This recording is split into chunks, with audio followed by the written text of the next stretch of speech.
হরে কৃষ্ণ। শ্রী শ্রী গুরু গৌরাঙ্গ জয়তু, জয় শিল প্রভুপাদ।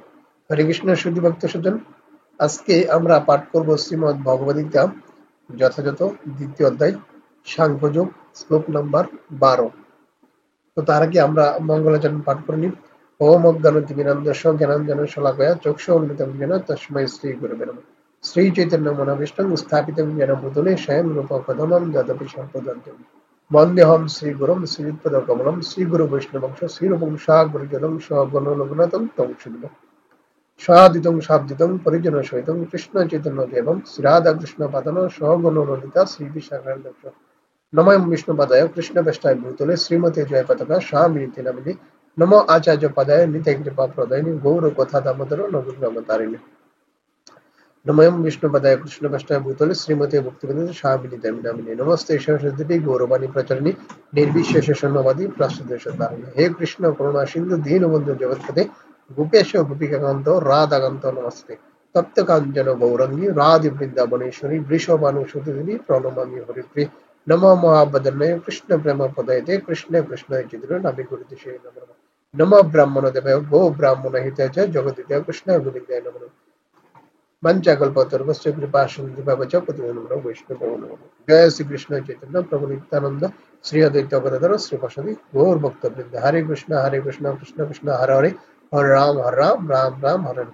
ओम नमो भगवते वासुदेवाय, ओम नमो भगवते वासुदेवाय, ओम नमो भगवते वासुदेवाय। ओम हरिदच्छत, ओम हरिदच्छत, ओम हरिदच्छत। श्री श्री गुरु ब्रह्म जय श्रील प्रभुपाद। হরে কৃষ্ণ। আমরা এখন পাঠ করব শ্রীমদ ভগবদ্গীতা, যথাযথ থেকে দ্বিতীয় অধ্যায় সাংখ্যযোগ, শ্লোক নাম্বার 12। ন তু এব অহম জাতু নাশম, ন তু নেমে জনাদিপা, ন চৈব ন ভবিষ্যম, সর্বে বয়তম পরম।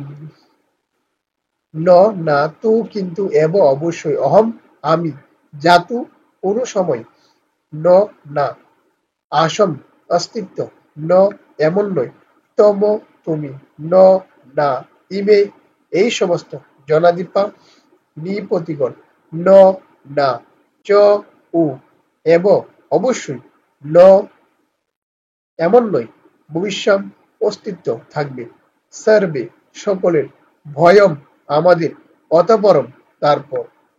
অনুবাদ: এমন কোন সময় ছিল না যখন আমি, তুমি ও এই সমস্ত রাজারা ছিলেন না, এবং ভবিষ্যতেও কখনো আমাদের অস্তিত্ব বিনষ্ট হবে না। হরে কৃষ্ণ। তো এখানে কি হয়েছিল, যখন অর্জুন এবং ভগবানের মধ্যে যখন কথোপকথন হচ্ছিল, তখন অর্জুন যখন তিনি শত্রুদেরকে দর্শন করে, তার আত্মীয় স্বজনকে দর্শন করে তিনি মর্মাহত হয়ে গেছিলেন, তিনি অস্ত্র ত্যাগ করেছিলেন, তখন তিনি হঠাৎ দাঁড়ানো থেকে তিনি মর্মাহত হয়ে শুকে তিনি মহাচ্ছন্ন হয়ে তিনি দাঁড়ানো থেকে, আকাশ থেকে যেমন বজ্রপাত পড়েছে তার মাথায়, এমনটা তার হয়েছে, এবং তিনি দাঁড়ানো থেকে তিনি বসে পড়েছেন, তিনি হতাশাগ্রস্ত, এবং তিনি পরবর্তীতে ভগবানের কাছে নিজেকে আত্মসমর্পণ করেছেন এবং ভগবানকে গুরুরূপে স্বীকার করেছেন, নিজেকে শিষ্যত্ব বরণ করেছেন, এবং ভগবানের কাছে আত্মসমর্পণ করে শরণাগত হয়ে তিনি ভগবানকে বলছেন যে আপনি আমার গুরুদেব, আমি আপনার শিষ্য, কৃপা করে আমাকে আপনি যা উপদেশ দিবেন আমি সেটাই মেনে নেব। আমি কিং কর্তব্য বিমূঢ় হয়েছে, আমি কি করব সেটার ভেবে পারছি না। তখন ভগবান তাকে এর আগের শ্লোকেও বলেছেন যে সুখ করা উচিত নয়। তারপরে এখন তিনি আবার বলছেন, ভগবান বলছেন যে এমন কোনো সময় ছিল না যখন আমি, তুমি ও এই সমস্ত রাজারা ছিলেন না। আমিও ছিলাম, তুমিও ছিলে, এবং এই সমস্ত রাজারা ছিল, এবং ভবিষ্যতেও কখনো আমাদের অস্তিত্ব নষ্ট হবে না। বলছে আমাদের অস্তিত্ব কখনো নষ্ট হবে না, ভগবান এটা বলছেন। তাহলে শিল প্রভুপাদের তাৎপর্য কি? জয়। বেদ, পট, উপনিষদ ও শ্বেতাশ্বতর উপনিষদে বলা হয়েছে, কৃতকর্ম এবং তার ফল অনুসারে জীব যদিও বিভিন্ন অবস্থায় পতিত হয়, হ্যাঁ, বলছে কি তার কর্ম এবং তার ফল অনুসারে জীব বিভিন্ন অবস্থায় পতিত হয়। এই 84 লক্ষ জনই বিভিন্ন ভাবে তার ফল স্বরূপের কারণে কিন্তু এরকম হয়, বিভিন্ন কীট পতঙ্গ, তারপরে মানব, পশু, এটার কারণটা কি? তার পূর্বকৃত ফল। এবং আমরা এখন যা পাচ্ছি বা যা হবে সবকিছু তার কৃতকর্মের ফলের অনুসারী হবে। হরে কৃষ্ণ। কিন্তু পরমেশ্বর ভগবান সর্ব অবস্থাতেই তাদের পালন করেন, কিন্তু ভগবান কিন্তু তাদের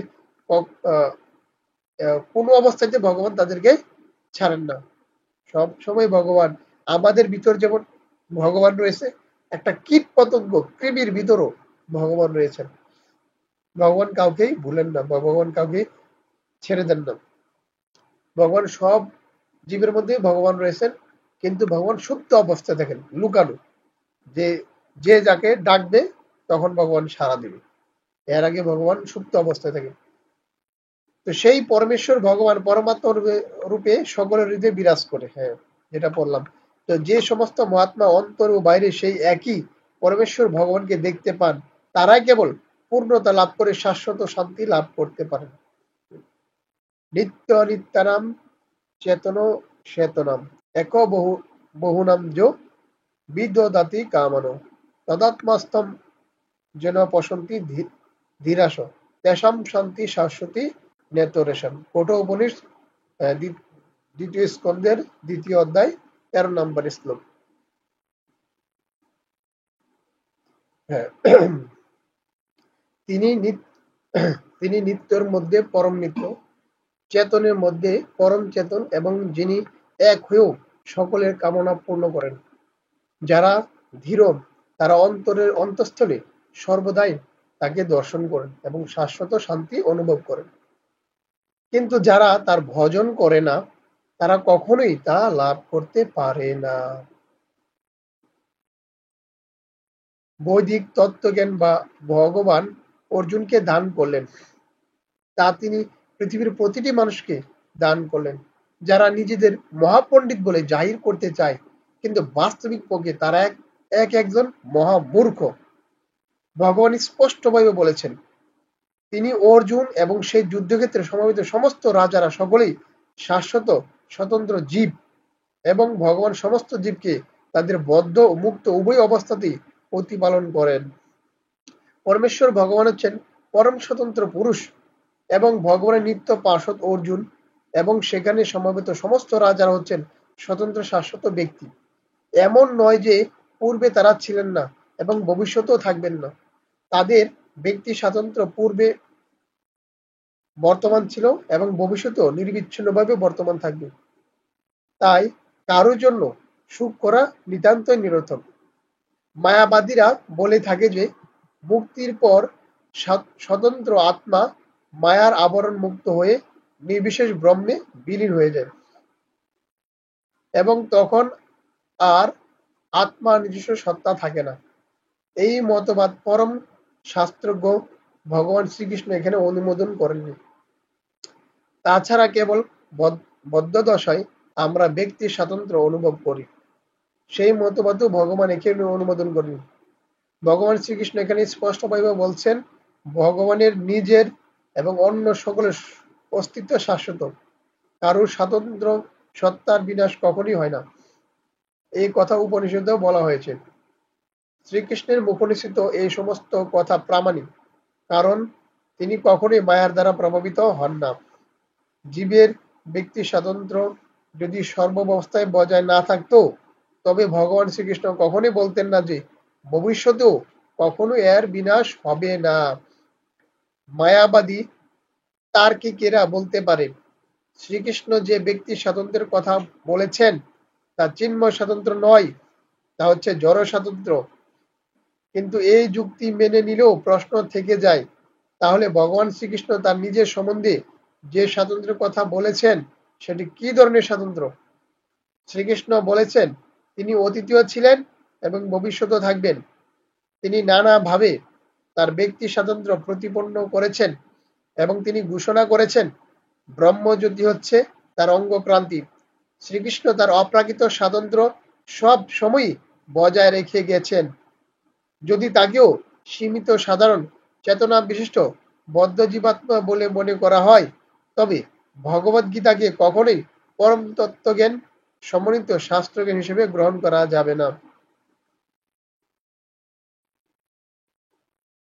বলছে কি, যদি তাকে সীমিত সাধারণ চেতনা বিশিষ্ট বদ্ধ জীবাত্মা বলে মনে করা হয়, তবে ভগবত গীতাকে কখনোই পরম তত্ত্বজ্ঞান সমৃদ্ধ শাস্ত্র হিসেবে গ্রহণ করা যাবে না। সবাই এখানে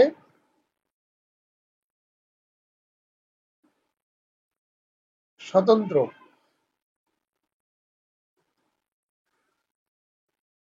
আমরা পড়বো তারপরে। সীমিত জ্ঞান বিশিষ্ট ভ্রান্তিপূর্ণ সাধারণ মানুষ কখনোই পরম তত্ত্ব জ্ঞানের শিক্ষা দিতে পারেন না। ভগবদ গীতা সাধারণ কাব্যগ্রন্থ নয়। সাধারণ মানুষের লেখা কোনো বইয়ের সঙ্গেই ভগবদ গীতার তুলনা করা চলে না। শ্রীকৃষ্ণ যদি কেউ শ্রীকৃষ্ণকে যদি কেউ সাধারণ মানুষ বলে মনে করে, তবে তার কাছে ভগবদ গীতার কোনো তাৎপর্য থাকতে পারে না। মায়াবাদী তার্কিকেরা বলে থাকে, প্রচলিত রীতি অনুসারে এই শ্লোকে বহু বচনের ব্যবহার করা হয়েছে এবং তা জড়দেহটিকে বোঝাচ্ছে, কিন্তু পূর্ববর্তী শ্লোকে জড়দেহগত পরিচয়কে সম্পূর্ণভাবে অগ্রাহ্য করার পর প্রচলিত রীতি অনুসারে সেই জড়দেহগত পরিচয়কেই আবার অনুমোদন করা শ্রীকৃষ্ণের পক্ষে কি করে সম্ভব? তাই স্পষ্টই বোঝা যাচ্ছে, অপ্রাকৃতিক স্তরেও জীব স্বতন্ত্র, আত্মারূপে বর্তমান থাকে। এ কথা রামানুজাচার্য আদি মহৎ আচার্যরা স্বীকার করে গেছেন। ভগবদ গীতাতে বহু জায়গায় উল্লেখ করা হয়েছে, অপ্রাকৃত স্বতন্ত্র ভগবত ভক্তরা উপলব্ধি করতে পারেন। যারা পরমেশ্বর ভগবান শ্রীকৃষ্ণের প্রতি ঈর্ষাপরায়ণ, ভগবদ গীতার মতো মহৎ শাস্ত্রকে উপলব্ধি করার ক্ষমতা তাদের নেই।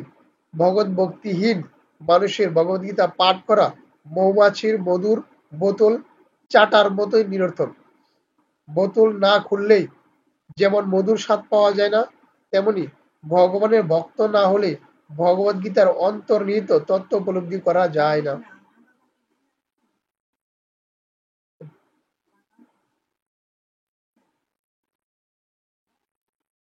না, এই কথা চতুর্থ অধ্যায়ে বলা হয়েছে। ভগবানের অস্তিত্বে যে অবিশ্বাস করে, তার পক্ষে ভগবদ্গীতা স্পর্শ করাও সম্ভব নয়। তাই মায়াবাদীরা গীতার যে ভাষ্য দিয়ে থাকে তা সম্পূর্ণরূপে ভ্রান্ত এবং তা মানুষকে বিপথগামী করে। তাই শ্রী চৈতন্য মহাপ্রভু মায়াবাদীদের ভাষ্য পড়তে অথবা শুনতে নিষেধ করে গেছেন।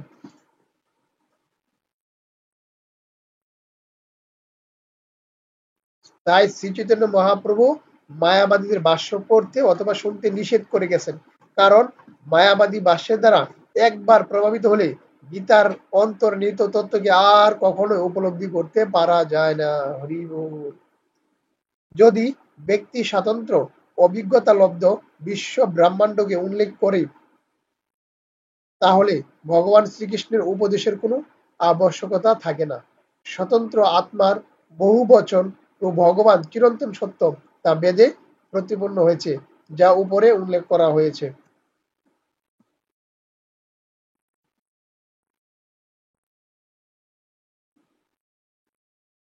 আচ্ছা, শেষ। হরে কৃষ্ণ। তো এখানে কি বলা হয়েছে এই শ্লোকে আমরা কি কি বুঝতে পারলাম বা কি কি শিক্ষা আমরা এখান থেকে বুঝতে পারলাম? প্রথমে কি বলা হয়েছে যে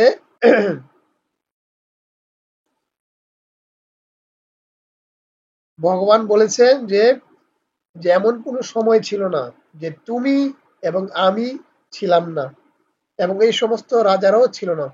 তো ভবিষ্যতে আমাদের কোনো অস্তিত্ব বিনষ্ট হবে না। এখানে আসলে ভগবান কি বলতে বুঝাতে চেয়েছেন, কি আসলে বোঝাচ্ছেন? সেখানে বোঝানো হয়েছে এই শ্লোকে বুঝতে পারলাম যে জড়দেহ, আমরা যেটা বলে থাকি যে আত্মা উপলব্ধি, যে আমি জড়দেহ নই, আমি হচ্ছে চিন্ময় আত্মা। আমি চিন্ময় আত্মা হচ্ছে ভগবানের ক্ষুদ্র একটা অংশ। অংশের কাজ কি? অংশের কাজকে পূর্ণের সেবা করে। পূর্ণ হচ্ছে ভগবান শ্রীকৃষ্ণ। হ্যাঁ, আচ্ছা। তো বলা হচ্ছে জড়দেহটা বিনষ্ট হয়ে যাবে, হ্যাঁ, আত্মাটা কখনো বিনষ্ট হবে না। আত্মাকে পোড়ানো যায় না, আত্মাকে কাটানো যায় না, আত্মাকে জলে ভেজানো যায় না, কোনোভাবে আত্মাকে নষ্ট করে না। তো আত্মা অলওয়েজ শাশ্বত, সব সময় আত্মাটা থাকবে। এটা কার অংশ? এটা ভগবানের অংশ। আত্মাটা অংশটা বিচ্ছিন্ন হয়ে যায়। যেমন একটা আগুন যখন জ্বলতে থাকে এখান থেকে অনেক স্ফুলিঙ্গ বের হয়। আমরা এটাকে বাংলাদেশে লুটকা বলি, আগুনের লুটকা বলি। এই এক একটা লুটকা হচ্ছে এক একটা আত্মা। এটা কি? যখন সে স্বাতন্ত্র হতে চায়, সেটা ভগবানের সাথেই থাকে, ভগবানের ধামে থাকে। যখন সে স্বাতন্ত্র হতে যায় বা তার কোনো পূর্বকৃত পাপ কর্মের কারণে সে কি করে এই ছিটকে পড়ে, এই আত্মাটা কি এই জড়জগতে আয়সা পড়ে। সে যখন স্বাধীনতা চায়, সে যখন স্বাতন্ত্র হতে চায়, তখন সে বা তার ভিতরে অহংকার থাকে, তখন সে এই এখানে আসা পড়ে, এই জড়জগতে চলে আসে। জড়জগতে চলে এসে সে তার পূর্বকৃত কর্মের ফল সেখানে ভোগ করতে থাকে। হ্যাঁ, তো এই আত্মাটা কখনোই, এই আত্মাটা কি করে তখন একটা দেহ ধারণ করে, তার পূর্বকৃত কর্মের ফল অনুসারে সে একটা দেহ ধারণ করে, সেই দেহটা সে ধারণ করে সে এখানে থাকে। হ্যাঁ, তো এখন কথা হচ্ছে যে ভগবান বলছেন, ভগবান তো বুঝতে পেরেছেন যে অর্জুনের কি হয়েছে, অর্জুন এই জলযোগীতে আইসা সে সে ভগবানকে ভুলে গেছে এবং তার যে আত্মার যে স্বরূপটা ভুলে গেছে, এবং সে দেহগত সম্পর্ক, এই যে দেহগত সম্পর্কে যে তার পিতামহ ভীষ্ম, তার তার গুরুদেব, তার বন্ধু, তার জ্যাঠাতো ভাইয়েরা এবং তার মাতুলাদি শ্বশুর যে সমস্ত আত্মীয় স্বজন ছিল, তো তাদের প্রতি এখন তার মোহ হয়ে গেছে, তাদের প্রতি এখন সুখ করছেন তিনি, যে তিনি তাদেরকে হত্যা করতে পারবেন না, তার অস্ত্র ত্যাগ করেছেন, যে তাদেরকে হত্যা করলে তার পাপ হবে, সে নরকে যেতে হবে, সে বনে গিয়ে ভিক্ষা করে একা জীবন ধারণ করবে, সে যুদ্ধ করবে না বলে স্থির করেছেন, এবং তারা যদি আক্রমণ করে সে কোনো যুদ্ধ করবে না। এই একটা মোহগ্রস্তে সে পড়ে গেছে। যদিও তারা অধার্মিক, যদিও তারা পাপী, ধর্মকে স্থাপন করার জন্য এটা করতে হবে, কিন্তু সে এই যে দেহগত সম্পর্কের কারণে সে কিছু মোহগ্রস্ত হয়ে গেছে। তো ভগবান এখানে জ্ঞান দান করছেন যে আত্মা কখনো বিনষ্ট হয় না, যে আগে আমি ছিলাম এবং তুমিও ছিলে, এখনো আছে এবং ভবিষ্যতে থাকবে। হ্যাঁ, তার আমাদের অস্তিত্ব কখনো বিনষ্ট হবে না, বিনষ্ট হবে না, এই আত্মার কথাই বোঝানো হয়েছে। ভগবানও থাকবেন এবং এই আত্মাগুলো থাকবে, এটা ভগবানের অংশ। আমরা এক একজন ভগবানের অংশ, ক্ষুদ্র, আমরা ভগবানের সেবায় নিয়োজিত থাকার জন্য, মানে আমরা হচ্ছে একটা জীব, ক্ষুদ্র অংশ, আমরা বলছে পূর্ণ সেবা করেছে আমাদের কর্তব্য। তো ভগবান এখানে এটা বোঝানো হয়েছে। এখানে আরো অনেক কিছু বোঝানো হয়েছে, যারা মায়াবাদী বলা হয়েছে যে তারা অনেকেই যারা অল্প বুদ্ধি সম্পন্ন, হ্যাঁ, তারা কখনোই এই গীতার জ্ঞান উপলব্ধি করতে পারবে না। হ্যাঁ,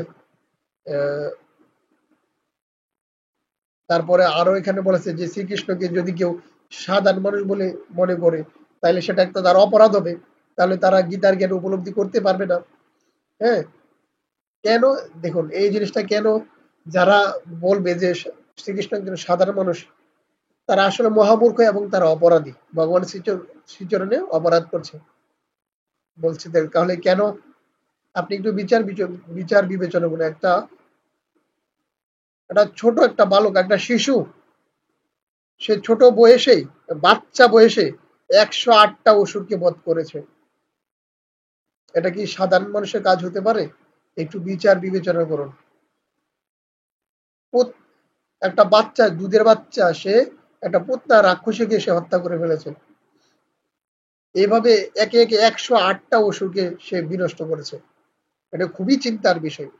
এবং আরো কি হয়েছে, সে যখন দেবরাজ ইন্দ্র যখন বজ্রপাত শুরু করেছে এবং সমস্ত বর্ষণা বৃন্দাবন বন্যায় ভাসিয়ে দিয়েছে, তখন সেই কৃষ্ণ, ছোটা সা নান্না সা বালক, সে কি করেছে, সে কনিষ্ঠ আঙ্গুল দিয়ে সেই এই যে 21 কিলোমিটার যে বিস্তৃত যে গোবর্ধন পর্বত, সেই গোবর্ধন পর্বত সে কনিষ্ঠ আঙ্গুলের মধ্যে 7 দিন 7 রাত ধরে সে ধারণ করে আছে।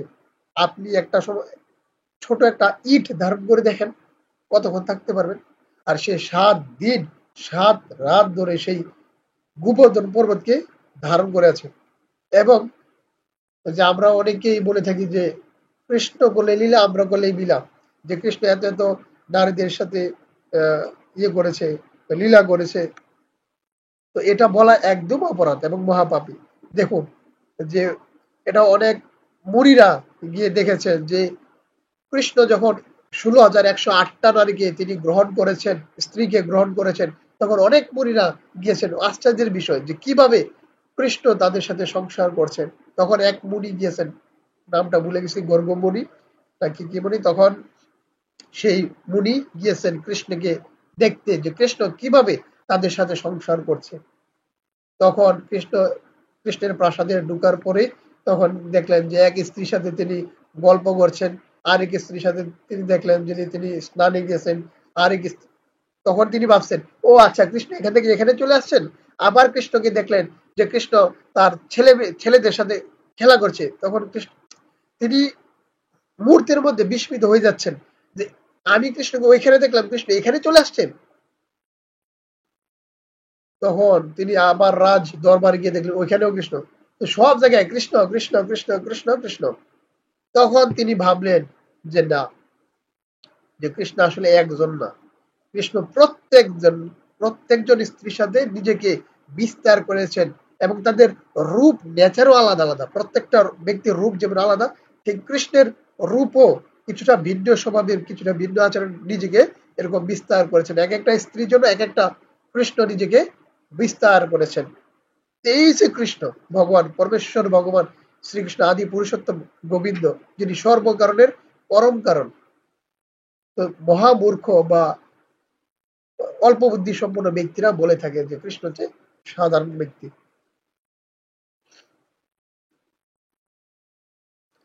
এটা কখনই করা যাবে না, এটা মায়াবাদী বা দার্শনিক পণ্ডিতরা এসব বলে থাকেন। তারপরে এখানে আরো অনেকেই অনেক ভাবে বলা হয়েছে যে যে গীতার জ্ঞান কখনো অল্প বুদ্ধি বা অল্প শিক্ষায় আমরা এই গীতার জ্ঞানকে উপলব্ধি করতে পারবো না। যে অনেকেই এখানে বলা হয়েছে যে যে ভগবত গীতার মতো মহৎ শাস্ত্রকে উপলব্ধি করার ক্ষমতা তাদের নেই, যারা ভগবান শ্রীকৃষ্ণের প্রতি ঈর্ষা পরায়ণ। ভগবান শ্রীকৃষ্ণকে কখনো ঈর্ষা পরায়ণ করা যাবে না। তিনি হচ্ছেন আদি পুরুষোত্তম ভগবান, ঈশ্বর পরম কৃষ্ণ, সচিদানন্দ বিঘ্ন, অনাদিরাদির গোবিন্দ, সর্ব কারণ কারণম। এটা কে বলেছেন? স্বয়ং ব্রহ্মা বলেছেন, যখন তিনি এই জড়জগতের বা এই সৃষ্টির প্রথম জীবাত্মা হচ্ছেন ব্রহ্মা।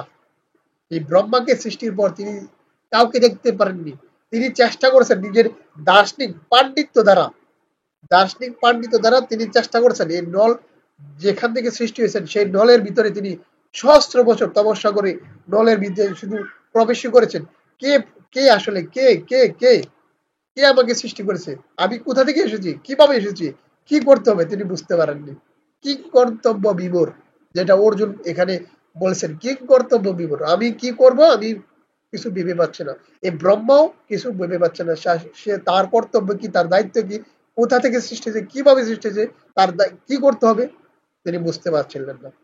তখন তিনি সবকিছু ত্যাগ করে শরণাগতি হয়েছে, যেমনটা অর্জুন এখন ভগবান শ্রীকৃষ্ণের কাছে আত্মসমর্পণ করেছেন, শরণাগত হয়েছেন, যা আপনি উপদেশ দেন আমি কি করব। ঠিক তেমনি ব্রহ্ম তখন হতাশে, তখন তিনি হতাশে, কে আমাকে কে সৃষ্টি করেছে, ও বলে একটা শব্দ উচ্চার হয়েছে। তখন তখন সেই এই ওঙ্কারটাই তিনি স্থির করেছেন এবং তখন ভগবান তার হৃদয়ে প্রকাশিত হয়েছে। তখন তিনি ভগবানকে দর্শন করলেন নানা ভাবে, নানা অবতার রূপে, বিভিন্ন যত বেদ আছে তখন তাকে দান করা হয়েছে, ভগবান তার হৃদয়ে প্রকাশিত হয়েছে। তখন তিনি ভগবানকে দর্শন করলেন। এইভাবে আসলে কোনো অল্প বুদ্ধি সম্পন্ন বা দার্শনিক পাণ্ডিত্য দ্বারা আমরা কখনো ভগবানকে উপলব্ধি করতে পারবো না, বা হৃদয়গম করতে পারবো না, বা গীতার জ্ঞানকে উপলব্ধিও করতে পারবো না। কোনো পাণ্ডিত্য দ্বারা, কোনো মন গড়া মন দিয়ে বা নিজের বুদ্ধি দিয়ে কখনো ভগবানকে উপলব্ধি করবো না। ভগবানকে উপলব্ধি করার জন্য একমাত্র ভক্তি এবং প্রেম, আত্মসমর্পণ, শরণাগতির মাধ্যমে, অন্য কোনো মাধ্যমে ভগবানকে লাভ করা যাবে না, ভগবানকে উপলব্ধিও করা যাবে না। এখানে এটাই বলা হয়েছে। আরেকটা বলা হয়েছে যে ভক্তিহীন মানুষের ভগবত গীতা পাঠ করা মৌমাছির মধুর বুতুল চাটার মতোই নিরর্থক।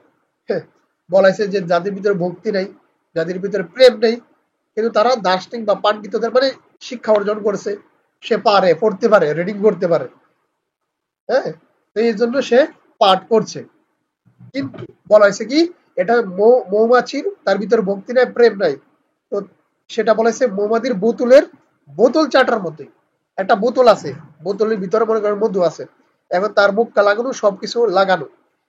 তো তার যে পাটটা হবে, পাটটা কিসের মতো বলেছে, মধুর বোতলের উপর দিয়ে যে চাটা, মধু পাইতেছেন না কিন্তু উপরের বোতল চাটা হচ্ছে আর কি, কিন্তু মধু আর চাটা হচ্ছে না। ঠিক তেমনি যাদের ভিতরে ভক্তি নাই, প্রেম নাই, তারা কখনো ভগবত গীতাকে উপলব্ধি করতে পারবে না, তারা হৃদয়ঙ্গম করতে পারবে না। তাদের কাছ থেকে শোনাও বিষ পান করা হবে, অমৃত ত্যাগ করিয়া বিষ পান করা হবে। এটা আমার কথা না, এটা স্বয়ং ভাগবতে বলা হয়েছে। ভাগবত শুনতে হয় বা গ্রন্থ শুনতে হয় কার কাছ থেকে, দুই প্রকার, গ্রন্থ ভাগবত, ব্যক্তি ভাগবত। শুনতে হয় ব্যক্তি ভাগবতের কাছ থেকে। তাহলে কি হবে, তাহলে সেটা অমৃত পান করা হবে, ভগবানের যে বাণী সেটা অমৃত সম, সে অমৃত পান করা হবে। আর তা না হলে, যার ভিতরে ভক্তি নাই, প্রেম নাই, শ্রদ্ধা নেই, তার কাছে শোনা হলে সেটা বিষ পানির মতোই সমতুল্য। আর তার কাছ থেকে শুনে কখনো ভক্তি আসবে না, কারণ ভক্তিটা আসে একমাত্র যিনি ভগবানের ভক্ত, তার কাছ থেকে ভগবান তার হৃদয় থেকে তার কর্ণের মাধ্যমে ভক্তিটা আসে। নববিধা ভক্তির মাধ্যমে শ্রবণম, প্রথম হচ্ছে সর্বশ্রেষ্ঠ হচ্ছে শ্রবণম, শ্রবণের মাধ্যমে কর্ণের ভিতর দিয়ে ভক্তিটা প্রবেশ করে। ঠিক আছে, তো এটাই বলা হয়েছে যে ভগবত যাদের ভিতরে ভক্তি নাই বা শ্রদ্ধা নেই, তাদের কাছ থেকে পাঠ শোনা বা শ্রবণ করা হচ্ছে এই মৌমাছির বোতল চাটার মতোই। এখানে এটাই বোঝা গেছে। আর আরো অনেকেই আপনারা গীতা অনেকে বলে থাকে যে আমরা কেন ইস্কনে গীতা পাঠ করব, কেন ইস্কনের গীতা পড়বো, বা কেন অন্য গীতা কেন পড়বো না। শুনেন, যারা ছোট গীতা পড়ে তাদের জ্ঞান হচ্ছে ছোট। এবং আরো বলা হয়েছে যে যে বাজার অনেক গ্রন্থে আছে, কিন্তু আপনি একটু বিচার বিবেচনা করুন, যারা গীতার তৈরি করছে, যারা গীতা বানাচ্ছে, তো তারা আদৌ কি তারা ভক্ত কিনা, যে এমুক এমুক অমুক তমুক সবার নামে গীতা হয়ে যাচ্ছে, তারা নিজেদের ভাষ্য রচনা করছে। এখন আপনি আপনার একটা কি হতে পারে, একটা ট্যাগ, যে ইস্কনে কেন গীতা পড়বো, কেন ইস্কন কেন গীতা পড়বো, ইস্কন কেন, কেন অন্য গীতা পড়া যাবে না? হ্যাঁ, পড়া যাবে, কিন্তু আগে শুনুন, আগে বিচার বিবেচনা করুন যে কেন অন্য গীতা পড়বেন, কেন অন্য গীতা পড়বেন না। পড়বেন, কিন্তু বিচার বিবেচনা করে। সেটা কি, যে বাজার অনেক গীতে আছে, অনেক ভাষ্যকাররা তাদের নিজের মন গড়া মতো তারা ব্যাখ্যা করেছে। এখন আপনি বলতে পারেন যে ইসকনের তো মন গড়া ব্যাখ্যা করেছে, কিন্তু কেন, কি কারণে পড়বেন? সেটা হচ্ছে আপনি এমন গীতায় পড়তে পারবেন যে গীতা কিনা যিনি ভাষ্য রচনা করেছেন বা যিনি গীতা তাৎপর্য লিখেছেন, তিনি ভক্ত কিনা, তিনি ভগবানের সেবা নিয়োজিত আছেন কিনা, তিনি ওইরকম ভগবান, আহ, তিনি ভগবানের জ্ঞান ওইরকম ভাবে উপলব্ধি করেছেন কিনা, এবং তিনি গুরু পরম্পরায় ধারায় আছেন কিনা, তিনি কৃষ্ণ তত্ত্ব বেতা কিনা, তিনি ভগবান সম্বন্ধে জানেন কিনা, এবং তিনি নিজে আচার আচরণ পালন করেন এবং অন্যদের সেই শিক্ষা দেন কিনা। যদি এমন ভক্ত হয়ে থাকে, তাহলে আপনি ওই গীতা পড়তে পারবেন। আর না হলে আপনি মায়াবাদীর মতো এই গীতা জ্ঞান উপলব্ধি করতে পারবেন না, ভগবানের কাছ থেকে ভক্তি, প্রেম, শ্রদ্ধা লাভ করতে পারবেন না। কিন্তু কেন ইসকনের গীতা পড়া উচিত, কারণ ইসকন মানে কি, ইসকন তো জাস্ট একটা ট্যাগ। ইসকন মানে কি, আন্তর্জাতিক কৃষ্ণ ভাবনামৃত। যারা কৃষ্ণ ভক্ত তারাই ইসকন, মোট কথা। যারা ইসকন তারা একমাত্র কৃষ্ণ ভক্ত যারা, এটা আলাদা কিছু নয়, এটা হিংসা নিন্দার কিছু নয়, যারা এমনটা মনে করেন। তো কেন পড়বেন, এই কারণে, কারণ শিল প্রভুপাদ হচ্ছেন একজন শুদ্ধ ভক্ত, এবং তার তিনি যেটা উপলব্ধি করছেন সেটা লিখেছেন, তার মতো করে অন্য কেউ পারবে না। কারণ তিনি যদি কৃষ্ণ ভক্ত না হতেন, তাহলে সারা পৃথিবীতে তিনি কৃষ্ণ নাম প্রচার করতে পারবেন না। কারণ তিনি একমাত্র ব্যক্তি যিনি পৃথিবীতে আচরিত নগরাদি গ্রাম সর্বত্র প্রসাবে মোরে নাম, এই ভগবানের যে শ্রী চৈতন্য মহাপ্রভুর বাণী, সেটা তিনি একমাত্র তিনি প্রচার করে গেছেন সারা পৃথিবীতে। ভগবানের বাণী, ভগবানের নাম ছড়িয়ে দিয়েছেন। তো তিনি যদি লেখেন, অবশ্যই সেটা এবং শুদ্ধ এবং ভগবানকে উপলব্ধি করার মতো। সেই জন্য ইসকনের গীতা পড়া উচিত, ঈর্ষাপরায়ণ হয়ে নয়।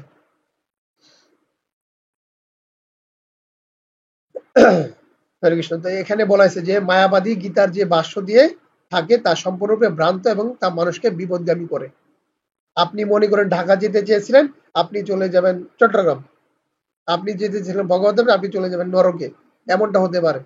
তো সেই জন্য খুবই সাবধান এবং সতর্কতার সাথে আমাদের শাস্ত্র গ্রন্থ পড়া উচিত। পড়া উচিত কার কাছ থেকে? যেন শুদ্ধ ভক্ত যারা আছে তাদের গীতা গ্রন্থ এবং তাদের রচনা যদি আরো কিছু থাকে তাহলে সেটা পড়বেন, কিন্তু সেটা হবে বিচার বিবেচনা করে যে তারা কি ভক্ত কিনা, তারা ভগবান সেবায় নিয়োজিত কিনা, তারা ওইরকম ভাবে আচার আচরণ পালন করছে কিনা। না আপনি বাজার থেকে একটা বই কিনে নিয়ে আসলে কে লিখছে কি আসে বিষয় সেটা না জেনে আপনি পড়া শুরু করে দিলেন, আর সেটা যদি আপনি বিশ্বাস করেন তাহলে আপনি ভুল পথে পরিচালিত হবেন। হরে কৃষ্ণ। তো এটাই হচ্ছে কথা যে ভগবান শ্রীকৃষ্ণের উপদেশের কোনো আবশ্যকতা থাকে না, যদি সে ব্যক্তি স্বাতন্ত্র্যকে উপলব্ধি করতে